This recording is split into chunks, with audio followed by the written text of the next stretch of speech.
One of the most interesting things to me was the few really great people that I met in my life.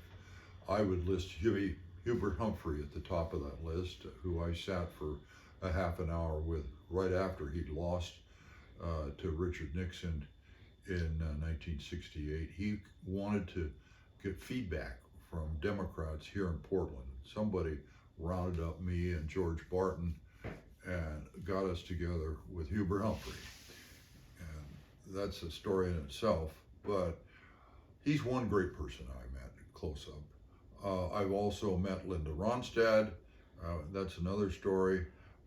When my daughter was in a choir that Linda Ronstadt put together as backup for her in about '96. But when I got in the Senate, the most powerful person I had to deal with day to day for any extended period of time was Jason Bowe, who was president of the Senate for 4 sessions, 8 years, and he reigned absolutely supreme. You could not understand that without being there and experiencing it over a period of time. But anything anybody wanted to do that had to do with state government had to go through Jason Bowe. And he more or less deposed the incumbent governor, Bob Straub, of the same party, with a rural coalition of senators and House members and Republicans. They took all of Phil Lang's powers away from him as Speaker of the House.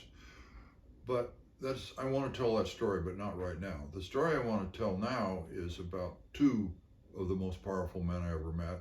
One of them was Jason Bowe from Reedsport, Oregon, president of the Senate, and the other was Maurice Lucas, the power forward for the Portland Trail Blazers the year they won the championship in 1977.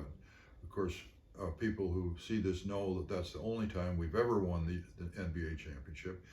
And if you weren't there, it'd be a little hard to imagine the elation in the population for about a week after we won that. There was a huge awareness, and people were just ecstatic for days.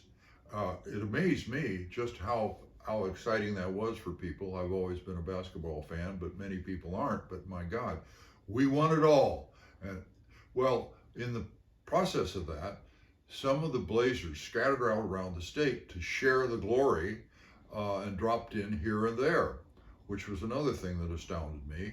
They weren't running for office. But at any rate, here came Maurice Lucas, who's about 6'10", probably weighed about 260s without an ounce of fat on him.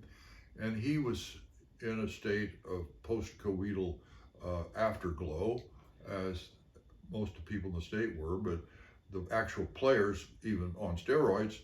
And he showed up to visit the Oregon Senate, more or less unannounced. I mean, announced the day he was there. So he comes into the chambers.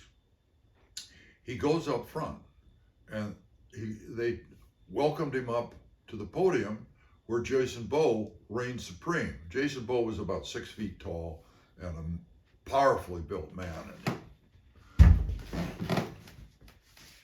He was in charge. And then here comes this man, 6 or 8 inches taller than he, and walks up by him. Well, I knew from another situation that I'll go into in another reel about Jason Bowe expressing his belief that black people are inherently stupid because all the smart ones were killed when we brought them from Africa. If they wouldn't work like a mule, we killed them, and so all the smart genes were gone. That was his belief, and he stated that in a dinner cocktail party that I attended. Well, up comes Maurice Lucas and stands by Jason Bowe, towers over him, this powerful man. And Bowe, also, Maurice Lucas had on flip-flops. He wasn't dressed with a necktie to show great respect to the great Oregon Senate. And so when he walked up there by Jason Bowe, I thought, whoa, what's going to happen here? And so Bo started looking down at Maurice Lucas's flip-flops, and you could see that he was offended by that. And to my amazement, Maurice Lucas picked up on this, and he looked down at his flip-flops and looked at Jason Bo, and he says, "You got a problem?" And Bo went shriveled. That was one of the greatest truth to powers I've ever seen in my life. A huge, successful black man making no attempt to intimidate Jason Bo. He was just there to be happy and share his joy with us. But when he got insulted, he wasn't going to let it go by. He was going to name it, and he did. And the bigot went, "Ah." One of the happy moments of my life.